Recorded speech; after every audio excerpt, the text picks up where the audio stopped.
বাবা মার কাছ থেকে সম্পত্তি পেলে কর দিতে হবে সরকারকে, আর সেই কর দিবে তাদের ছেলে মেয়েরা। উত্তরাধিকারী সূত্রে প্রাপ্য সম্পত্তির উপর ভিত্তি করে 1% থেকে 10% হারে কর আরোপের প্রক্রিয়াটা কিন্তু ন্যাশনাল বোর্ড অফ রেভিনিউ সূত্রে বা এনবিআর সূত্রে সামনে উঠে এসেছে। আপনি নিকট আত্মীয় স্বজনের কাছ থেকে সম্পত্তি পেতে পারেন বা দূরবর্তী আত্মীয় স্বজনের কাছ থেকে সম্পত্তি পেতে পারেন, উভয় ক্ষেত্রেই কর দিতে হবে। নিকট আত্মীয় স্বজন, বাবা মা, ভাই বোন, এই কয়েকটা সম্পর্কের মধ্যে যদি সম্পত্তি পেয়ে থাকেন, 1 কোটি টাকা সমমূল্যের সম্পদ হলে কর দিতে হবে 1% হারে। পরবর্তী 5 কোটি টাকা অর্থাৎ 6 কোটি টাকা পর্যন্ত সম্পদের মূল্য হলে কর দিতে হবে 2%। পরবর্তী 5 কোটি অর্থাৎ 11 কোটি টাকা সমমূল্যের সম্পদ হলে কর দিতে হবে 3%, এবং 11 কোটি টাকার বেশি সম্পদের মূল্য হলে কর দিতে হবে 5% হারে।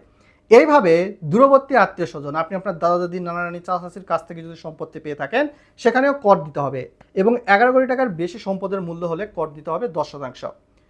পৃথিবীর উন্নত দেশে উত্তরাধিকারী সূত্রে প্রাপ্য সম্পত্তিতে কর দেয় এবং তার বিনিময়ে সেখানকার জনগণ বিনামূল্যে চিকিৎসা সেবা পায়।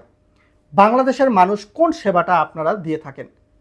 পৃথিবীর বিভিন্ন উন্নত দেশে যুক্তরাজ্যের দিকে তাকালে 3,25,000 পাউন্ডের বেশি সম্পদের মূল্য হলে তখনই সেই উত্তরাধিকারী সম্পত্তিতে কর আরোপ হয়। অবশ্যই বাংলাদেশেও এমন একটা নির্দিষ্ট সীমা রাখবেন। 2026-27 অর্থ বছর থেকে উত্তরাধিকারী সূত্রে প্রাপ্য সম্পত্তিতে কর আরোপের চিন্তা কিন্তু এনবিআর করতেছে।